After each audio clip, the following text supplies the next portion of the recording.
Okay, here we go. I have like low-key getting a mullet now. That's not what I'm here for. Hello! Hi. It's been a very long time since I've done a video like this. Why? To be honest, I've had a lot of things happening in life, so I haven't really been able to kind of sit down and even think of video ideas. So anyway, today's video is basically about K-pop inspired groups and if they are good. Basically, are they as bad as a lot of people make it, or are they okay and are they kind of just on the same level as other K-pop groups? I feel like this overall statement, or this overall kind of thought of, are these inspired groups better or worse than K-pop groups? It's kind of hard because K-pop groups aren't just at one standard. It's different for obviously each group, but there is like a kind of bar that like K-pop groups have set for K-pop in general. Also in this video, kind of lumped up some other artists who are actually under K-pop companies and are in Korea and debuted in Korea, so I would say that they aren't really K-pop inspired. However, I wanted to put those artists in here, kind of wanted to speak about them and just talk about them in general.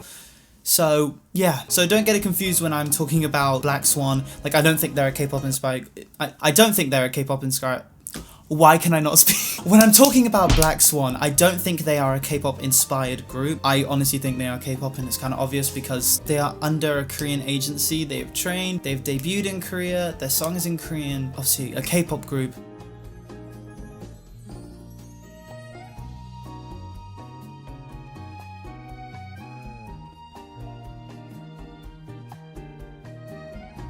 But I thought it would just be interesting to bring those people in there because K-pop is becoming so globalized now. But I'm not calling them not K-pop or K-pop inspired because I think they are K-pop groups.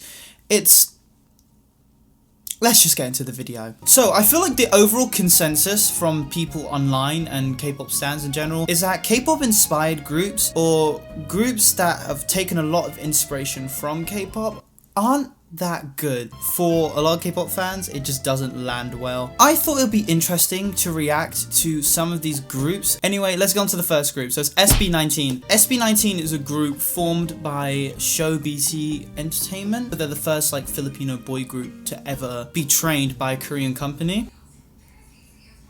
Bit loud! They take like a massive influence from K-pop, obviously, as being trained from a K-pop company. After my Kaachi video, so many comments, and I still do to this day, telling me to react to SB19. So the song I'm going to be reacting to is one that I saw that had quite a lot of views, 7.9 million, Jesus Christ. The song Burning, or Alab, I don't know how to pronounce it. So let's just react to it now. Oh, there's a girl. Hello. 어떻게 할지 모르겠죠? Oh, she's speaking Korean.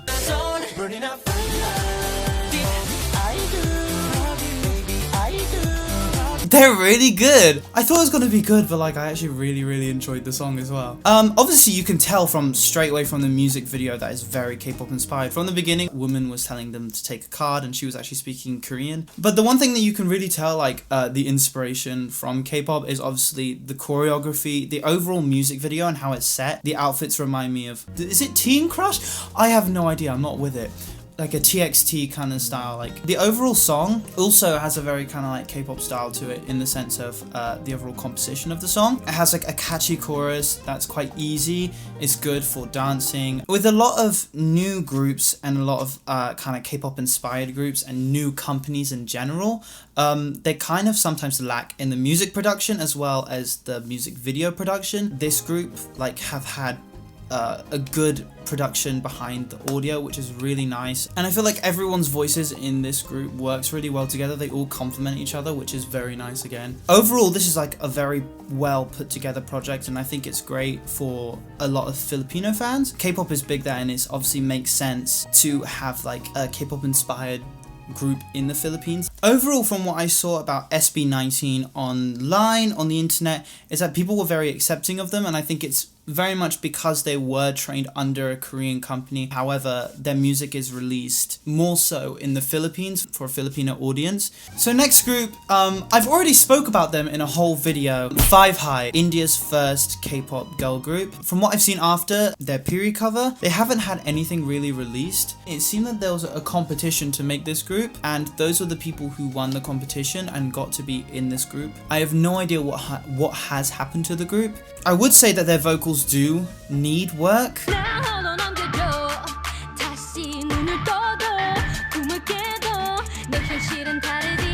They do need some training, they do need some guidance in the way of how they should sing this song. Being thrown into a Dreamcatcher song is the first cover as a group. Now, honestly, that's super hard. A hard song in the sense of that it has a very specific tone to it, it's a very specific idea and vocal delivery to it. And if you can't kind of replicate that, and if you don't have great vocal production behind you, or even just kind of decent vocal production behind you, then it's not going to sound that great. While I think the girls do need work on their voice, they aren't bad at all. Like, at all. Like, they are good singers. Like, you can tell they have some really nice vocal tones. Whoever mixed and produced their vocals really did them dirty. As I said in my last video, honestly feels like they did 1 or 2 takes and then just kind of took those. They've literally recorded their mains, that's it. No harmonies, no backing vocals. I wouldn't say I would blame them particularly, because I think they were being guided in how to record things. They obviously don't know how to take the lead or even be like,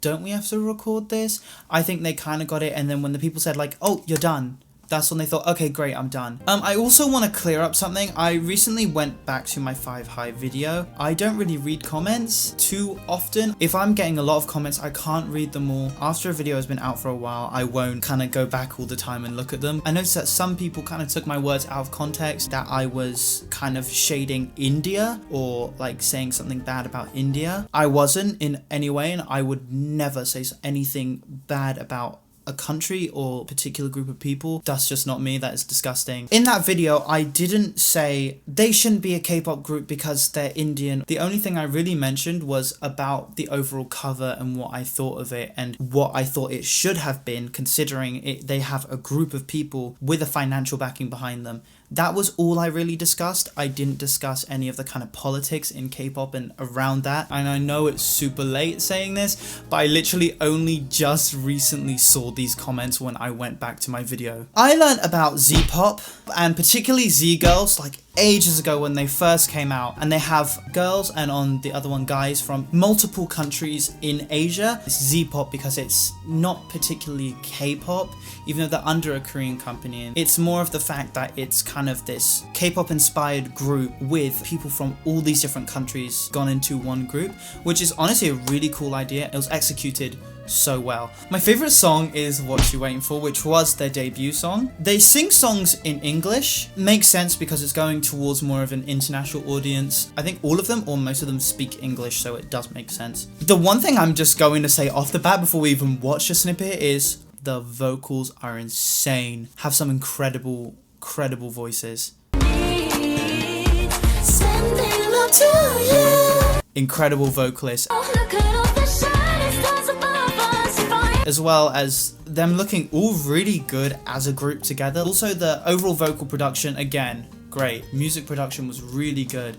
Music video production looked really nice as well. I think the most thing that's very inspired here by K-pop is overall a kind of large group, the music video production and the choreography. I think the song is pop, and it is very poppy. It has like a couple of sounds you wouldn't really hear from K-pop groups, or the kind of way. And I really enjoyed this song when it first came out, and I still enjoy this song. And I hope they have a comeback soon, because I really would like to see them have another song, really. Next, she is an artist who is under a Korean company, who has trained in Korea for 2 years, also speaks the language fluently, and has debuted in Korea, which is LANA. I remember when LANA debuted, there was a lot of backlash. It was a thing of a lot of rumors and people saying that she got plastic surgery to appear more Asian. Honestly, I don't think that's true at all. The whole kind of debate and argument of whether white people should be in K-pop or not, I thought it would be interesting to put her in this video. She's under the company of High CC. Anyway, I'm here more to talk about the music and whether it's good or not. Her debut song, Take the Wheel. I don't know why 너의 눈빛 나를 비춰 I feel so high. Why do I know that? What do we say about Take the Wheel? The overall song, I actually enjoy it, and I actually think the song is nice. It was that thing where the overall vocal production and mixing was utter shite. It sounded horrid, to be honest, and it just didn't look right when it was next to the music video, which was really pretty, and then you hear her vocals that just don't sound mixed in properly. In particular, her vocals just didn't have enough compression, while as the reverb and delay was really whack, in the sense of that it sounded like there wasn't any on it anyway, and that's why it sounded so jarring to our ears. Bad debut for her when she already has controversy behind her. I think she honestly recorded enough vocals. The harmonies behind it are nice. There's some backing vocals. This song doesn't honestly need like 56 harmonies. It doesn't need like SM style. It sounds like she recorded it. They quickly tuned it. Oh, here you go. Here's just like a quick like thing of what you just recorded, and then we'll get to mixing it in a minute. That's what it sounds like. It sounds like she got out of the recording booth and was like, hey, can you just send me like what we did today? Like, I want to listen to it and just like kind of vibe with it and just see if I want to redo anything for the next day. And then her company were like, perfect, final version, let's put it out. Her song after that, Make It Real, is a really good song. I really like it, and overall the vocal production on that was a lot better. It was more of a rap song, and I thought that suited her voice really well. She recently went on a Chinese survival show that's like kind of a produced show. After that, obviously, she gained a following in China, making a Chinese song, and she released a song called Talk Talk. The song is nice. She's had a take the wheel problem again. The EQ, in the sense of pulling frequencies up and taking some out, really sounds like it's her raw vocal from the mic on the track, and that's it, and they just left it at that. I know the mic she used is a Neumann mic. I think it is the U87, a very expensive and a very high quality, a very good mic. However, because they didn't EQ it properly and it isn't mixed nicely into the track, it honestly makes it sound like she's recording it on a dynamic mic, which is one of those like handheld mics that you use to sing on stage that sounds live. So if you listen to Park Bom's cover of Han, that's a dynamic mic and that's what it sounds like. It cheapened the mic. Another girl group that has come out recently is PRISMA. So it's a new girl group under Unionwave, which is a Korean company. They have two European members, which is one is Spanish and one is Italian. They also have one Chinese American member, and as well as two other Korean members. Well, let's listen to their music video teaser because it actually hasn't come out yet, but probably by the time I post this video, it is out.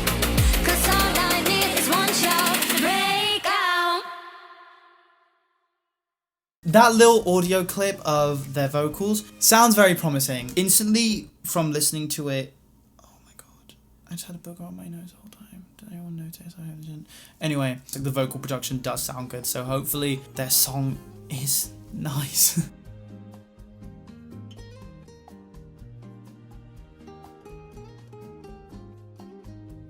The one thing I have noticed about this group, which is new, they haven't really received much backlash, and I think it is because they are under a Korean company, as well as they have two Korean members, and also that they've been training for I think a year. They have had a couple member changes, so I hope that doesn't like make anything quite hard for them, in the sense of that having a couple member changes near your debut is going to be very stressful. Okay, final group we're going to be talking about, and I think it's the group that everyone is probably thinking I'm going to talk about, which is Kaachi. When I'm commenting on their teasers being like, yes girl, work it, or if I'm commenting like, okay, but the hair though, she looks so elegant, I get obviously nice comments and stuff, but then there's comments being like, oh, look at Johnny trying to use Kaachi in order to get fame and views, and is trying to use them for this and this and that, and then. And I'm like, no. The thing is though, you might not know this, but I think people do know this. They are my in real life friends, like all of them. Like I talk to them on a daily basis kind of friends. It isn't like I did that video, didn't care about them for months on end, and then decided to just comment on their stuff since they have a comeback coming. No, they are my literal friends, and that's why I comment on their stuff. Really enjoy their content, and it's because I know them personally. I'm not trying to comment so all of their fans can come to my channel and just watch my videos. I'm literally commenting because I really enjoy them. As people, I enjoy their content, and I'm excited for their song. Can we stop that, please? Thank you. Kaachi is under Front Row Records, which is a label headed by Monica Lee, and then obviously she made the group Kaachi, and I think it was more at the beginning as a project group, let's see where this is going, but as everything has taken off and they really do have a genuine solid fan base now, it's a lot more serious. Not saying it wasn't serious in the beginning. Okay, this is a solid thing that we're gonna keep going, this is gonna keep happening, this is a girl group that we have now. Do you know what I mean? I kind of feel like I'm just chatting and I'm not making any sense, and I feel like I'm saying wrong things, but My heart's in a good place. They received the biggest amount of backlash I have seen. I was even one of those people at the beginning who gave them a lot of backlash and made it worse for them, and I'm still very sorry about that. I think we will all kind of like fall into believing a lot of the rumors online, which is Chunsa shipped herself with like Jungkook and did this edit of herself with him, which was really weird because it was a picture of her and her boyfriend, and then they just took him out and everyone was like, oh my god, it's real. And even I was like, wait, what? Did she actually do that? I'm so stupid. Wasn't a good moment for me. If we're completely honest, their first song, Your Turn, like the vocal production was not good. The potential was there, but everything else kind of wasn't. It didn't make it any better for them at all. I'm really excited to hear their next song, and for anyone asked, no, I did not have anything to do with this song. People have been saying that, and no. People are gonna think you're biased, and yes, I am biased because they're my friends. I cannot be unbiased. I cannot not meet them or never interact with them. I am going to try and be as truthful as possible when the song comes out, and I will tell you my full thoughts completely on the song. Anyway, let's just watch a little teaser because I just feel like it. Kaka. Oh, she looks so weird. The only thing I hate about these teasers is that they're too short. Coco looks so good. Kaka. I feel like we can tell that this has a lot more preparation behind it. The music video has a lot more production behind it, and the overall concept seems like it's thought through and seems a lot better than Your Turn. You can tell there is a lot more preparation behind this. It isn't just kind of a we don't have much time kind of vibe. It seems like it's a very thought through, very well done music video. I haven't really heard the song, so I cannot tell you whether incredible or is a massive improvement because I don't have it in front of me, but I will on the 4th of November when this thing comes out. Why is the ending just me like fangirling over Kaachi instead of actually talking about the video? Are K-pop inspired groups good? I think this is a hard question to answer, as well as it's kind of unanswerable because it seems like the quality and the kind of overall production value of each group has kind of gone like this, or each artist has kind of gone like this. It's hard to say. The main thing that most of these groups can take is preparation. 5 High, like preparation and vocal production, that was the biggest problem. Kaachi, seems like preparation was definitely a problem, but like obviously I don't think they're gonna repeat the same mistakes. For LANA, it seems vocal production. Groups such as ZGIRLS, SB19, everything was done very well. I feel like this video was kind of like more of a let's sit down and listen to stuff together kind of video instead of a this is a question and I shall answer it at the end, because I didn't really have a conclusion. I just kind of wanted to watch these and give you my thoughts on them. Bye bye, see you next time, bye bye. Okay, that's just a bit too much now. I think I just went overboard. Bye.